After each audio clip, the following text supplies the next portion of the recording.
Good afternoon, and welcome to yet another extremely topical and extremely timely AMET webinar. As most of you know, since September 13th, when the 22-year-old Kurdish beautiful woman, Jina Masa Amani, was arrested, tortured, and had succumbed to the brutal wounds inflicted upon her young body by the Islamic Republic of Iran, the streets of Iran have been boiling over in protests. Throughout every one of the 33 provinces, people have participated. And it's important to understand and that the American public realize that these valiant Iranian protesters do not simply want a loosening of the hijab laws. They want a revolution. Despite the fact that approximately 500 of these courageous Iranians have been killed on the streets while protesting, including approximately 58 children that we know of, and that 18,000 people have been incarcerated. And so far, 2 people have been executed by being hung, and approximately 34 others that we know of have been sentenced to the death penalty. The protests are continuing to a more or less degree. We're profoundly honored to have with us today, once again, the advocacy director of the National Union for Democracy in Iran, Navid Mohebbi. Navid himself had been arrested by the regime several years ago. He has written and published widely on the issue of human rights in Iran and has kept his finger totally on the pulse of what's going on within the streets of Iran.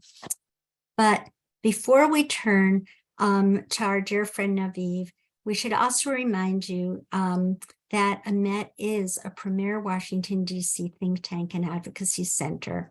Our nation's policymakers have learned to rely upon us and to trust us with up-to-date, reliable information about the Middle East and how it affects the United States, Israel, and our allies. We have appointments on Capitol Hill almost every single day. For example, even this afternoon, we're meeting with a senior Senate staffer from the Senate Foreign Relations Committee to discuss the horrific human rights abuses in Iran and to explore whether or not we can hold hearings in the U.S. Senate about this. There are only a few more days to be able to make a tax-deductible contribution to AMET for 2022. We're hiring more staff to be able to accomplish our very important goals, and we're depending on you, our viewers, for your continuous support. And for those of you who already have, we thank you so much. And we would also like you to please consider supporting nufti.org, the National Union for Democracy in Iran.org. So, Navid, please bring us up to date on the protest movement in Iran. How do you view the current protests today? Thank you very much for your kind introduction, Sarah. It's great to be back on your webinar again. I send my greetings to everyone who is watching us today, your wonderful team at IMET, especially team IMET chairman, Dr. David Green. It's really an honor to be here. To answer your question, what's been going on in the last 100 days in Iran is a unique event in the history of opposition to the regime since 1979. And because of that, many experts on Iranian issues, especially people inside the country, no longer call it a protest. They call it a national revolution. But it's important to know, contrary to what's often said in the media, the revolutionary movement in Iran did not begin after the tragic death of Mahsa Amini, but it resumed. This is a continuation of the uprising that started in 2017, the year I believe to be one of a year that was a pivotal moment that changed Iran's political landscape, challenged the status quo, and delegitimized the reformist hardline narrative. And for the first time, this uprising has made it crystal clear that the changes that people want are beyond this regime. They no longer want to reform it. And I think that this uprising has proved that. In November 2019, for example, the regime was terrorized by a vast movement where people shouted death slogan against Khamenei in more than 120 cities. And I want to take this opportunity to talk about a topic that bothers me a little. Most international media outlets compared this protest to 2009. And I wonder why no one makes reference to the 6 much bigger and more important uprisings that have happened in the last 5 years. I think the reason is that the international media have had a history of neglecting Iran in the last 6 years. And many who have had the so-called upper hand in the field of Iranian issues were bad faith actors who did not allow the voice of the Iranian people to be heard for their own interests.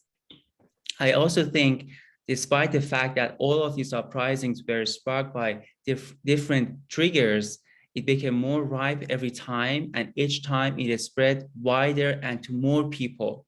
No one says anymore that this movement is a middle class, upper class, or a working class movement, but a movement that I see today has become more mature and has evolved and involved all Iranians inside and outside the country. And I think this is an achievement that is credited to the people of Iran who make such sacrifices, and the youth of Iran who are losing their lives for freedom. All right. So how different do you think this round of protests is from previous rounds before? I think what's different from the past is the significant involvement of women. Not to say that in prior protests, women weren't involved, but this time, women in many cases are leading protests.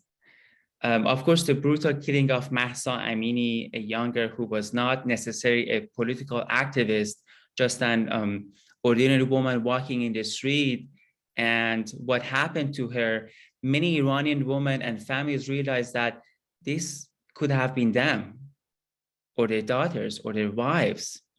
So her death triggered a deep-seated anger in Iran over the regime's policies, especially surrounding the dress code and laws against women.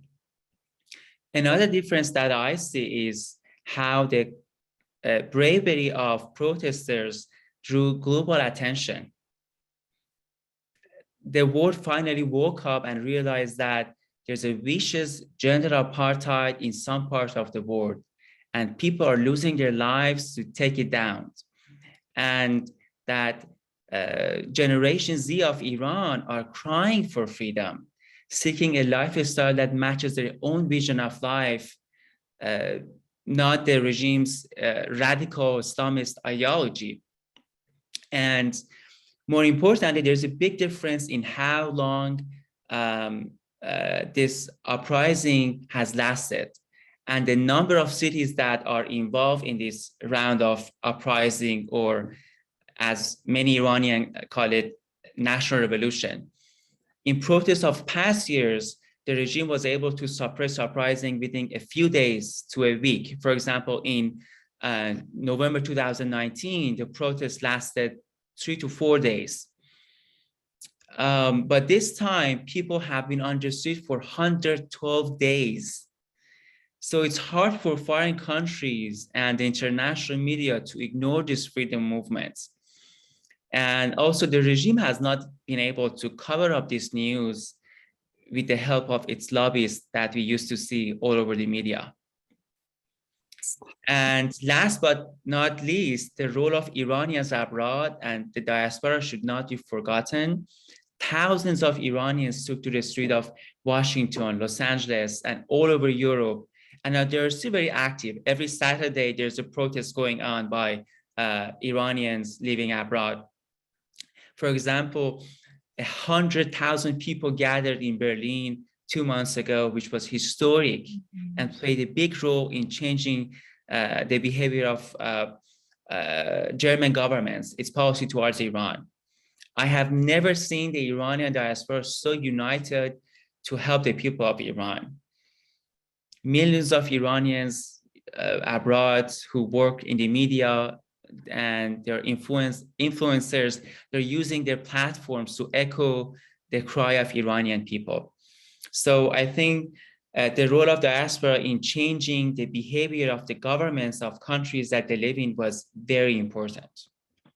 Right, but let's talk specifically about the United States. As you know, the Biden administration had been working vociferously for a renewal of the Iranian nuclear deal. Can you tell us what the protesters in the diaspora community that are sympathetic to the protest movement or the revolutionary movement feel about the renewal of this deal? I think that if you have watched the videos of Iranian diaspora marching in the street of Washington, D.C., Los Angeles, Chicago, in multiple cities in Texas, they are saying, one of the famous chant is this: not a nickel, not a dime, funding terrorism is a crime. So giving the Iranian regimes billions of dollars in the middle of the biggest protest movement in Iran, a national revolution, is like backstabbing Iranian people and their quest for democracy. But generally, I think that the international community's reaction to protest movement in Iran is much better than previous protests. Parliament of many countries expressed solidarity with Iranians. Foreign governments, even the United States, met with Iranian dissidents and activists, and some human rights sanctions were imposed. But to be honest with you, adding people's name to a sanction list is fine, but it doesn't work with this regime. About 2 weeks ago, I wrote a piece with my friend Andrew Ghalili for the National Interest, and we argued that human rights sanctions against a regime must have economic elements and must be irreversible, because the regime has grown numb to usual human rights sanctions. It doesn't work with them anymore. So I don't think that the Iranian regime or their cronies care much if you ban their entry to Europe or block the assets that they will never have under their own name to begin with. Instead, we should make sure that the regime doesn't earn a nickel from selling oil. On paper, the regime oil is sanctioned, but the Biden administration doesn't enforce this sanction as strictly as past administration. For example, a few years ago, Iranian regime's oil sale dropped to 300,000, but now they're selling 1 million barrels of oil per day. So the regime is able to sell oil, and they're making billions of dollars off of that. So in my opinion, sanctioning their oil will hit them where it hurts, and that's their pockets. That's what they care. That's what it's fueling their killing machine, making billions of dollars for their oil sale.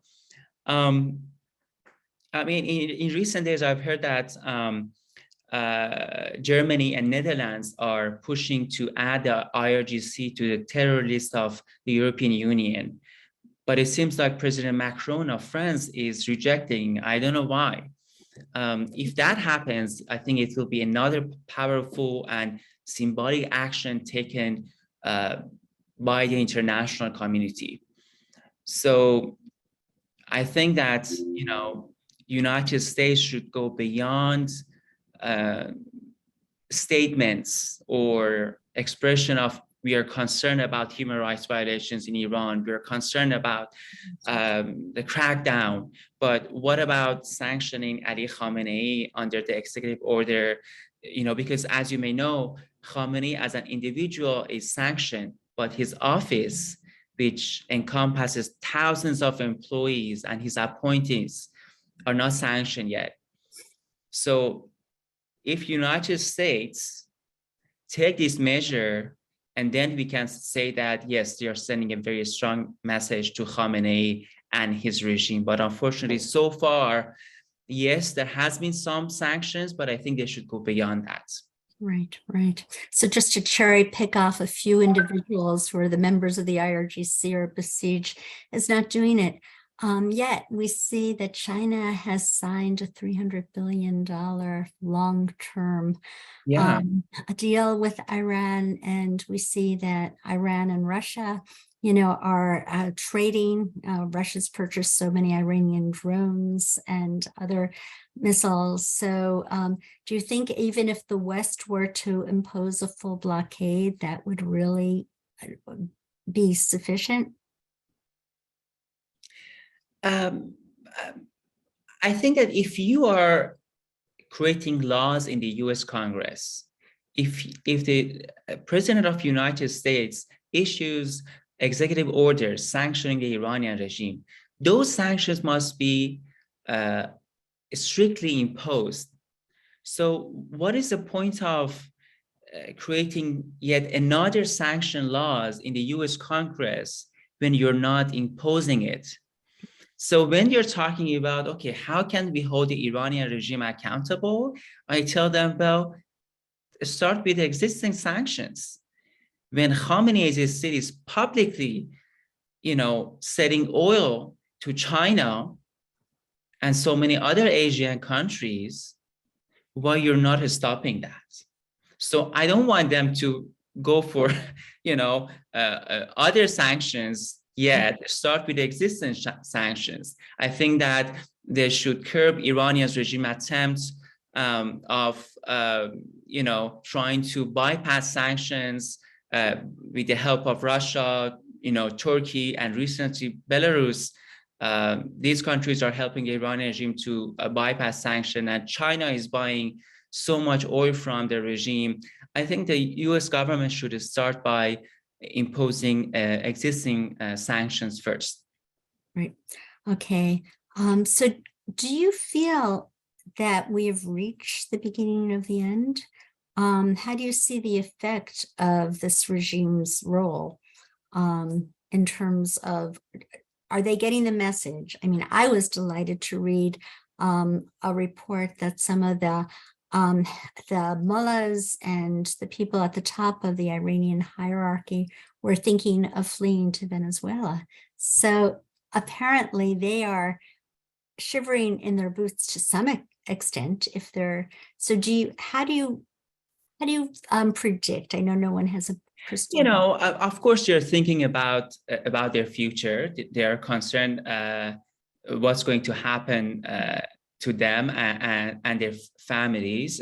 They're planning for that. But I don't think that we are still there yet, because I'm not satisfied. I think Iranian people are doing their job. They're fighting on the ground. They're sacrificing their lives. They're losing their jobs. They're, putting their everything to win this battle. They're fighting, but there's something missing. And I think that as long as we don't have that part, we cannot defeat this regime yet. Right. There's some work that needs to be done.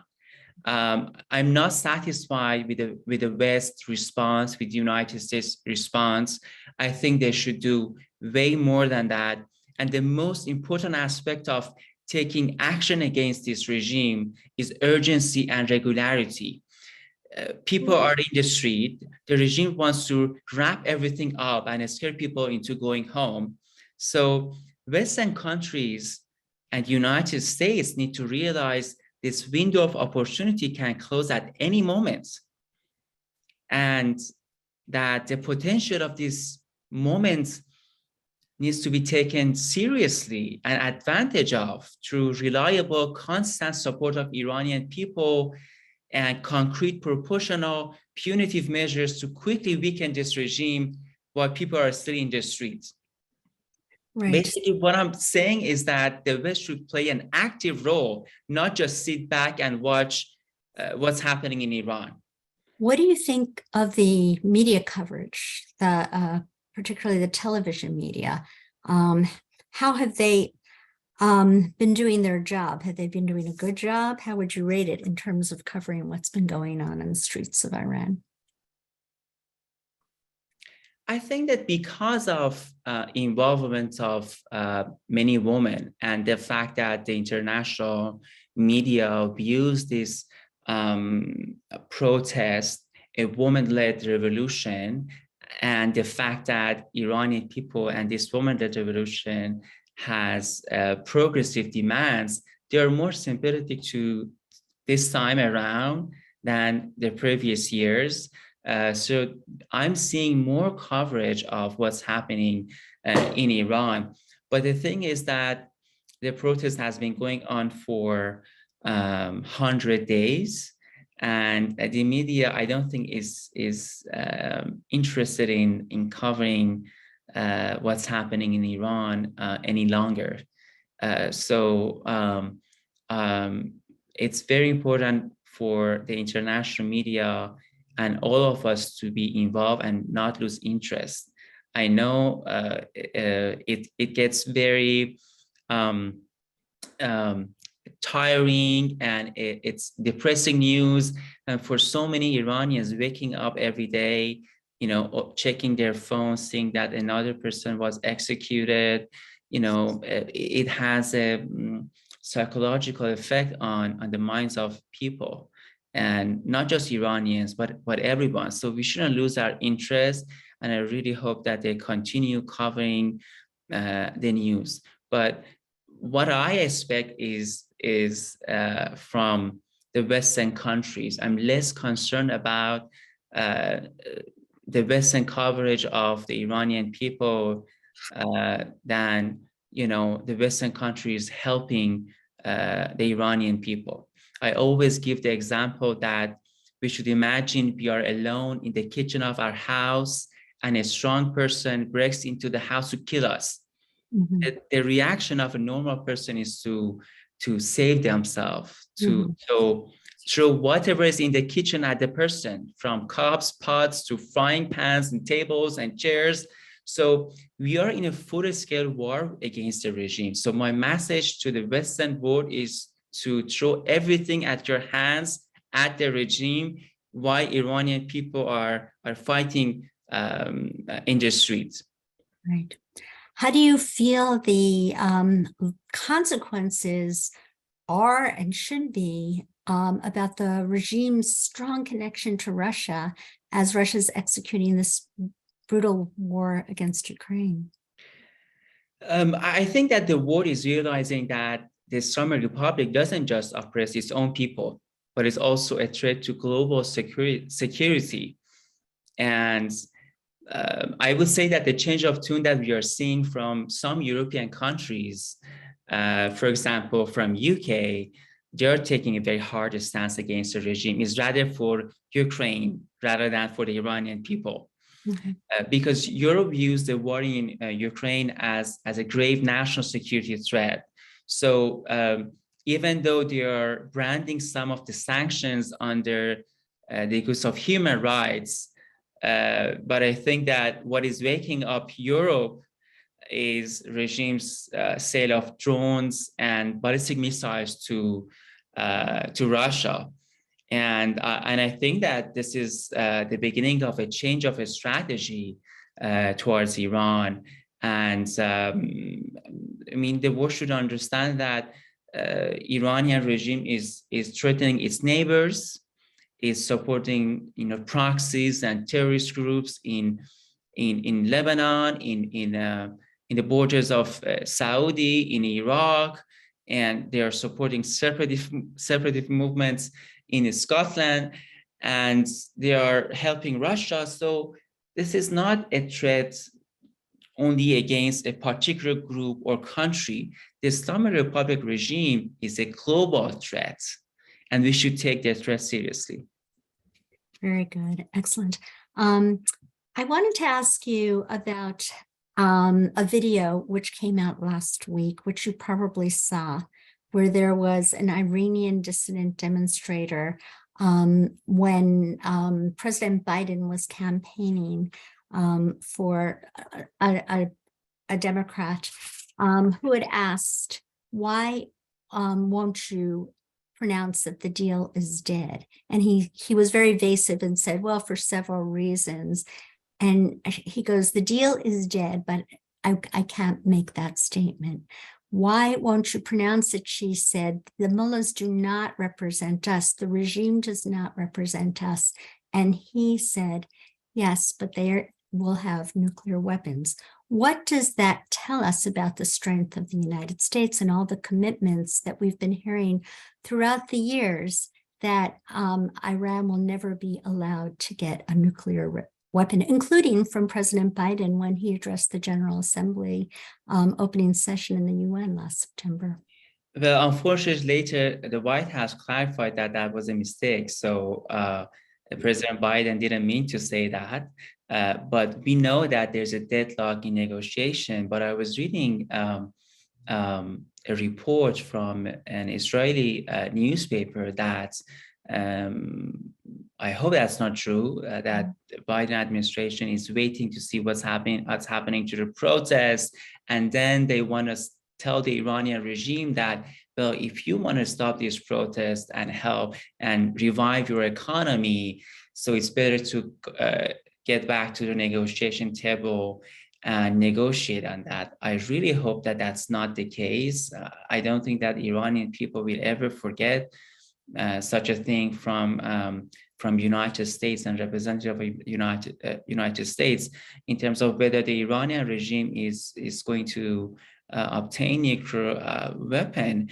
And I think that it all depends on how the international community is going to hold the Iranian regime accountable. As we know, just 2 weeks ago, I read that the Iranian regime is accelerating its nuclear program. And I think now that we are seeing negotiation or reviving JCPOA isn't working, why not working on a plan B? And what is better than, this moment when Iranian people are in the streets? What about helping Iranians to tackle the issues of this regime once for all? And I think there are a lot that the West can do and use this opportunity as your plan B. They always ask us, okay, if not reviving JCPOA, what is your alternative? How are you going to, address the regime's nuclear threat? And I'm always like, well, there is a plan B. There are a group of people in Iran who over the past 6 years, they are going to the street again and again and again, and you're just sitting there and watching and doing nothing, and then you're crying about where is your alternative, what is your plan B? Well, this is your plan B. Take advantage of this opportunity. How many people has to die, how many people has to sacrifice until you get that? Well, maybe the Iranian people would be our best investments if we help them. There's so much that the West can do to help Iranian people. When we were talking about sanctions against the regime, what about limiting the regime's access to funds, setting billions of oils and redirecting that to the Iranian people? What about urging our allies in European countries to downgrade their diplomatic relations with the West, with the regime? And what about using US intelligence and cyber capabilities to expose the corruption, crimes, and anything that this regime is doing against the Iranian people? And I think that, Israel or US and countries are like that, they're known to have great network inside the regime security apparatus. So they can easily dismantle regime communication method in times of crackdown. I mean, that would help Iranian people a lot, when protesters are on the street.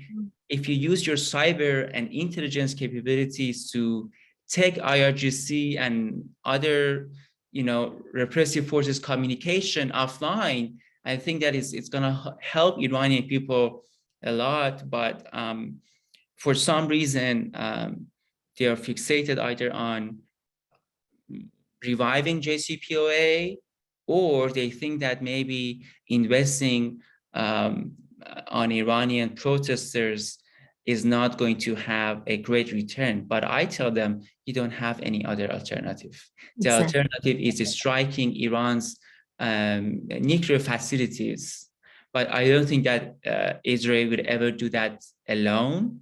And second, I don't think that United States has the willingness to engage in any military strikes against the Iranian regime. Even if you succeed such operation against nuclear facilities, it's going to delay, Iran's nuclear program for 1 year, 2 years. You have to strike again and again and again, and this is not going to be a sustainable strategy for your national interest and national security. Right. So America, the United States has the capability. What's lacking, and we see this time and time again in America's posture throughout the globe, is the willingness. Yes. Israel has the willingness because for them it's an existential threat. But do they have the capability? We don't know. Plus, they are very aware of the 150,000 Hezbollah missiles staring down at them from Lebanon, I always say that one of my wishes is for Western countries to have the same dedication and persistence towards the democratic opposition of Iran and towards helping the Iranian people that the regime has on supporting terrorist groups in the region. The reality is that, unfortunately, as the regime and its supporters and its international proxies all around the world are united, the forces that oppose this regime and countries that are threatened by the regime at the international level, they're not united. They're not working together. That's very unfortunate. Right, right. Yeah, and we agree 100% with Mufti, and we always have. We have been presented with this binary equation. It's either this deal or war, and for years we've been saying, no, it's not either this deal or war. We can, rather than impose Western democracy from the outside, as we tried to do in Iraq and Afghanistan, we could just support the dissidents from within. Yeah. And most of the people of Iran have been born after the 1979 Islamist revolution, and they want regime change. So all we have to do is listen to the voice and support the voice of the people from within. And that's our strength. And with that, I'm sorry, go ahead, Navid. I mean, the only problem that I see is the will. Look at how Europeans and United States and these countries are helping Ukraine against Russia. In the span of 2 weeks, 3 weeks, they enforced massive sanction against the regime. They're not talking about, well, we have to check the laws. We have to ask our lawyers at the Treasury Department whether we can, enforce these sanctions. None of these kind of conversations. They imposed sanctions because they had the will to do so. So, and you're seeing United States, so I'm not talking about military support for Iranians. They're sharing intelligence with the Ukrainian governments. They're telling them where the Russian missiles are coming from. And Israel is sharing intelligence about Iranian drones used in Ukraine. So there are so many things that these countries can do other than, military intervention in the country, which we don't want. There's so much that can be done. I hope that, their policies will change in the near future. And with that sanguine thought, sanguine in both meanings, we are going to turn the podium over to my wonderful, esteemed colleague, Hussein Abubakar Mansour. Hussein? Thank you very much, Sarah, and thank you very much, Navid, for being with us today. We're very honored to have you, and we at Ahmed are very happy to do everything we could in order to amplify the voices of the Iranian people and to help the Iranian people to get rid of this monstrous regime. I want to thank all of our listeners who tuned in and who sent us questions. I'm going to go ahead and ask those questions. And Navid, please keep sending us your questions through the Q&A function through Zoom. Navid, we've received a number of questions on the Iranian diaspora specifically. The first question is, did the U.S. government or anybody from the U.S. government or the U.S. Congress show any interest in having a dialogue or working with the Iranian diaspora, according to your knowledge? Well, I think they were pressured into meeting with some Iranian American activists and celebrities. For example, the U.S. United Nations mission invited Nazanin Boniadi, a Hollywood actress, to talk about Iran. So they shared their platform with her, which was a very, big platform for an Iranian Americans to use. And also they invited 4 to 5 Iranian women activists to the National Security Council office in DC. But I have never seen anything from President Biden himself. He always, asks his national security advisors or the State Department to do something. I just feel like their heart is not there. Now that even they're meeting with some members of our community, they're not. It's not coming from their hearts. They are pressured into doing it.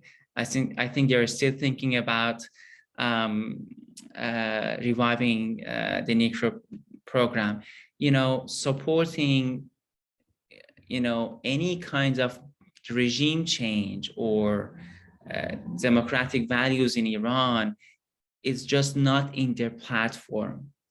That's why I think we have to keep pressuring the U.S. Congress, our senators, and the House of Representatives and the media to pressure them into taking some meaningful actions.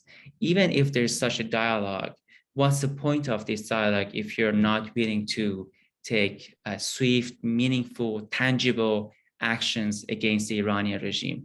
So, for example, the US government made lots of noise about, issuing, executive order allowing Iranians to have access to internet. But the fact is that as of right now, there are only 100 Starlink internet satellite devices in Iran. I think it's very difficult to lead a revolution when you don't have access to the internet. And there are only hundreds of them in Iran. I mean, is that all the US government can do? Since 3 months ago, they're saying, we're going to help Iranian people. We're going to make sure the Iranian people have, access to internet, or they're connected to the world. But there are only 100 Starlink internet satellite. Just recently, Elon Musk tweeted that there are only 100 internet devices in Iran. I mean, for them, it takes a second to send thousands of Starlink internet devices into Iran. CIA can do it. Other countries can do it. They can pay for it because there's a monthly fee, $100 something, which Iranian people cannot pay that, given how Iranian rials depreciated in the last few years. No, they're not doing enough. And I think that asking for dialogue or meeting is not going anywhere unless they are pressured into changing their overall strategy towards Iran. Thank you. Do the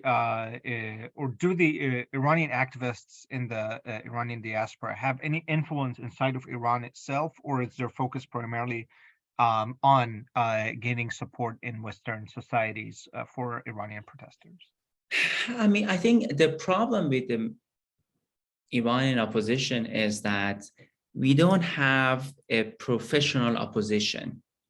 Okay, many of these opposition groups that you see in the region or the rebels or proxies in the Middle East, they are trained and supported whether by the Iranian regime or some other powerful countries. For some reason, Iranian people do not have that kind of support. Even groups that get those kind of supports are fringe groups or groups that have separatist agenda, which are despised by the majority of Iranian people. There's only one person figure that I think has enormous popularity inside Iran, and the polls support that, and that's the Crown Prince Reza Pahlavi. I think the rest of Iran opposition groups are, either they lack support inside the country, or they are basically an individual or celebrities. They don't represent a block of people or group or a voting bloc. They have, extensive social media followers on Instagram, on Twitter, and elsewhere. They have access to the media, but they have a great platform, but I don't view them as opposition figures. I view them as celebrities, people that can echo the voice of Iranian people. In order for Iranian opposition to succeed, we need funding, we need support, we need professionally, we have to become more professional as opposition groups. We need to have paid members who are working from 9 to 5. So you're not an serious opposition group if you come home at 7 or 8 at night and you just want to start, fighting the regime. It's too late. So you have to start from 9 a.m. I think that's the problem that we have. So I believe that we have one person who has popularity. Of course, there are so many that oppose him, the Crown Prince, but I think he has the upper hand in Iranian politics.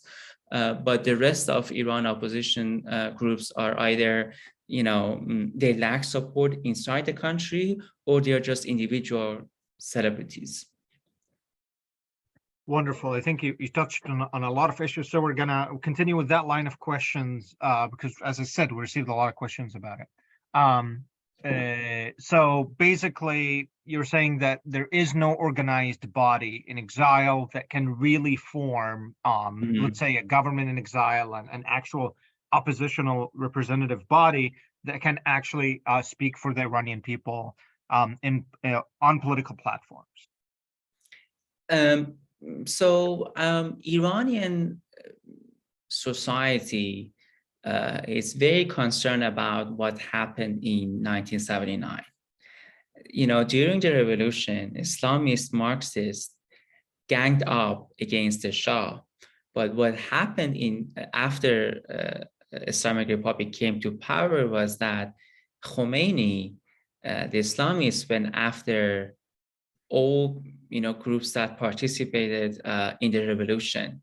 So they're concerned about the repeat of what happened in 1979.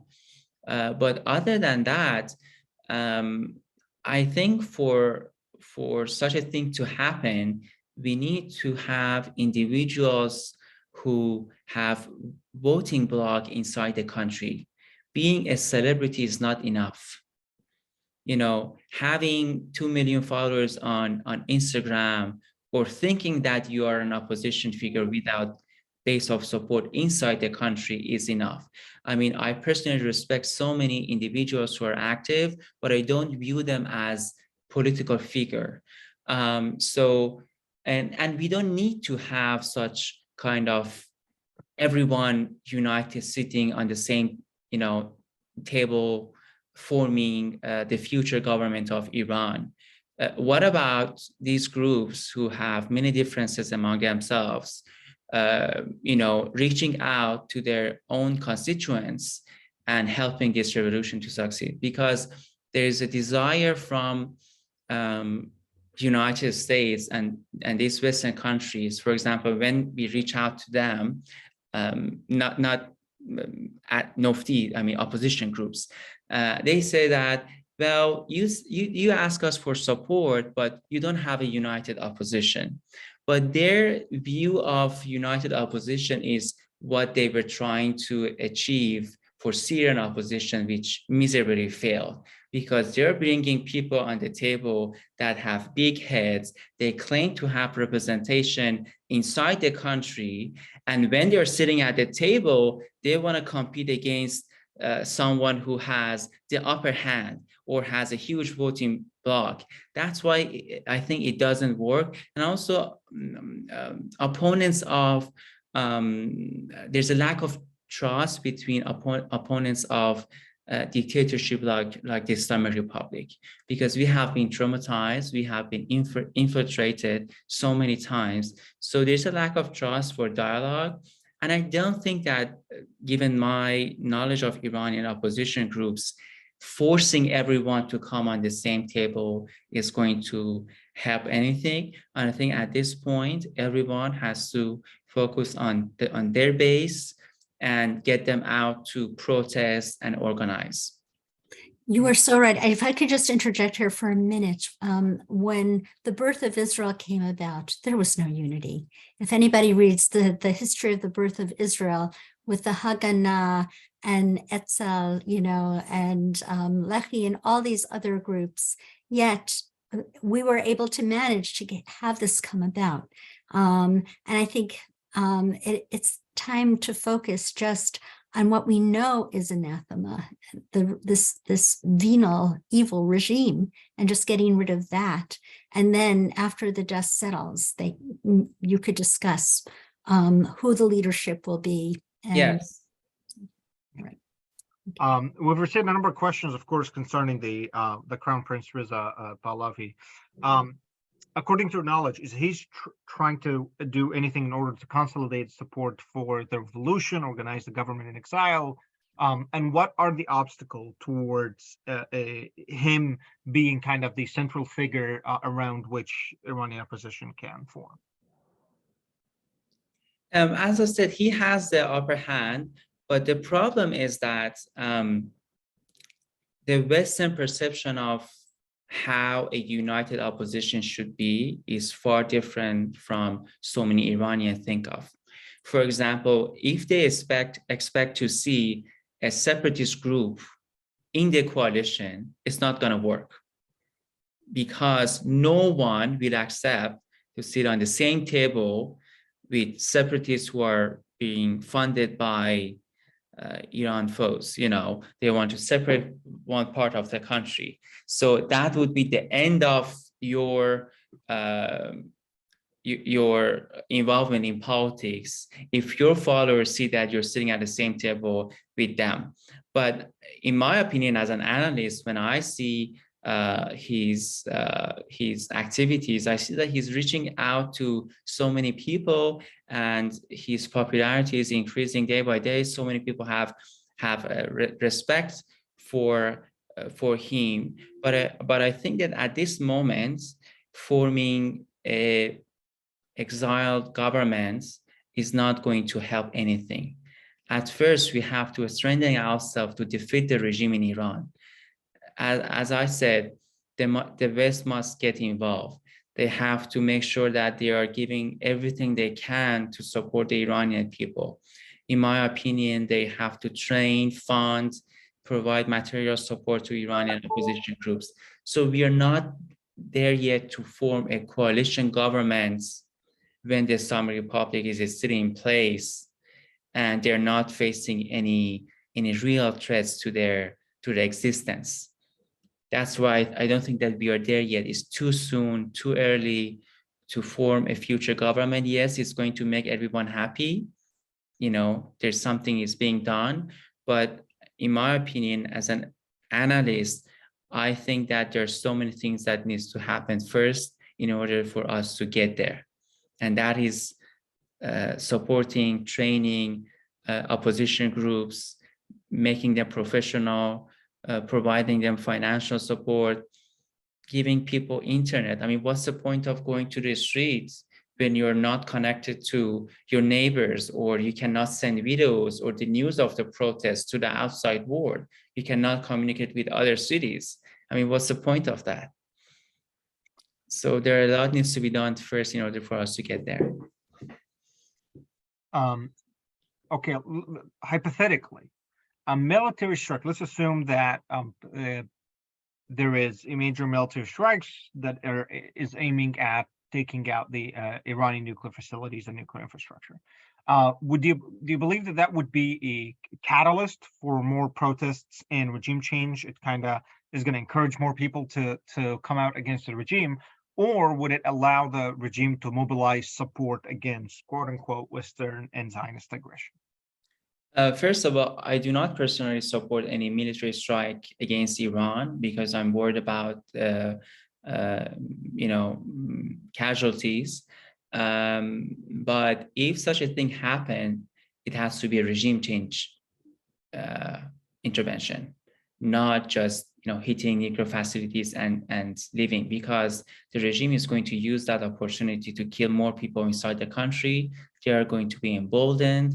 And they're going to divert attention from what's happening inside the streets of Tehran to war or confrontation with foreign countries. So I hope that this will not happen. But if ever Western countries want to solve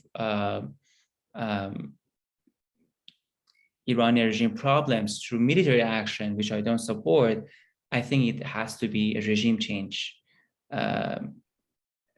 operation rather than just hitting nuclear program, because it's going to have grave consequences for the people of Iran and how the regime will use that opportunity. And also, I mentioned this earlier in our conversation, hitting Iran's nuclear facilities is not going to help anything. It only delays Iran's nuclear program. How do you know if they're not having any other hidden or secret facilities somewhere else? Every 2 years, you're seeing something new happening in regards to Iran's nuclear program.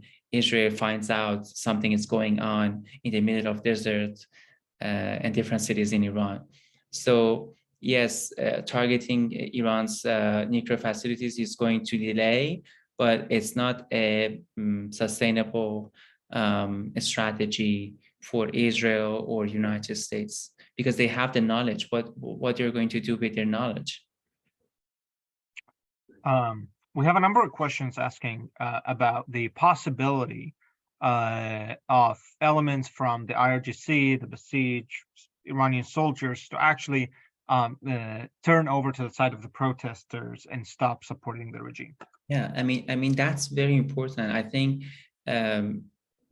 one of the things that countries that have access or have infiltrated Iran's security apparatus is to talk with them, engage with high-ranking regime officials who may be interested in defecting from the regime to the people, and introduce them to the mainstream secular democratic opposition.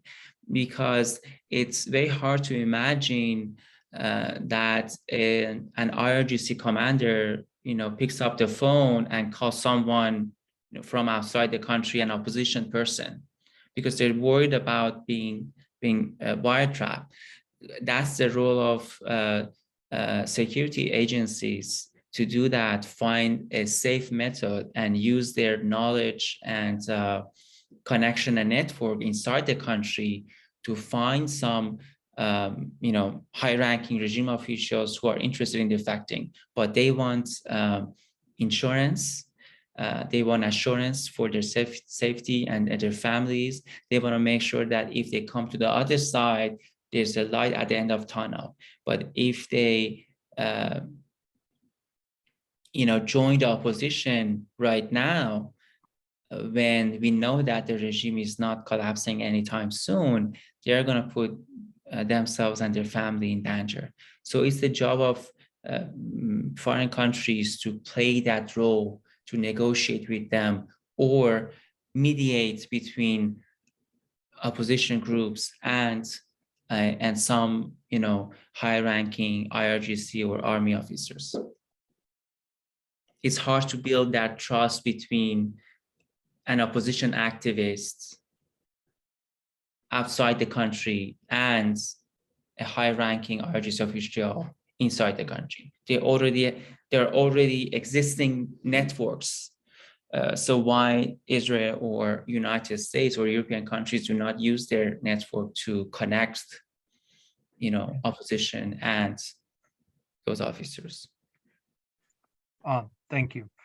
Can you tell us about the view of Iranians inside Iran of the U.S. current policy towards Iran and of, for example, people like Rob Malley, the U.S. envoy to Iran, and his personal relationship with the Iranian regime?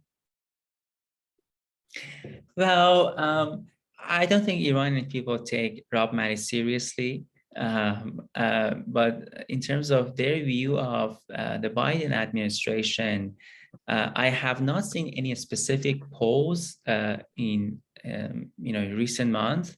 But I know that during the election, 2020 election, some diaspora outlets ran a poll, not a scientific poll. In both of them, more than 75. One of them 75% and another one 85% of those people that voted. So of course it was a diaspora channel. They preferred President Biden opponents to win the election, 75 to 85. So of course, I mean, the viewers of those channels are mainly, opponents of the regime. So they preferred President Biden's opponents to win the election. But I have not seen any recent polls on this issue. Thank you. I want to apologize to all of our viewers whom we did not get to their questions. We received a lot of questions today, and I want to thank you all for following us. The last question that I'm going to ask you, we actually received a lot of comments thanking you from the audience and thanking you for your courage and support for the Iranian people. And the last question is, can you, if someone wants to follow you or follow your news, where can they go? How can they follow you online? So my Twitter account is Navid Mohebbi, and everywhere else, if you search my name, Navid Mohebbi, you'll find my social media accounts. And I know that Sarah has my email address. I would love to be in touch with everyone. I also want to use this opportunity to thank Sarah and you and Emmet team again. I'm so grateful for having allies for the cause of democracy and human rights in Iran among our American friends. I really appreciate that. And I hope that those of us who know the Iranian regime, organizations like Emmet, Nofti, and so many other think tanks that are active in Washington, D.C., we can unite and work together toward the same goal, because all of us understand the danger and threats of the Islamic Republic regime in Iran. So thank you again for this opportunity. Thank you so much, Navid. It is always a pleasure and a privilege to be able to partner with you and to partner together with the wonderful people in Nofti. We are going to continue to work together through the 118th Congress, and hopefully we'll be able to hold hearings focusing on the horrific human rights violations in Iran. I also want to say, as we're speaking, the centrifuges are spinning. And as I always say, it would be so much better off if Iran reaches nuclear breakout for this capacity to be in the hands of wonderful secular Democrats, such as yourselves, as opposed to these lunatic Islamist fanatics. So thank you so, so much. And it's a pleasure to work with you. Thank you again. Bye-bye now.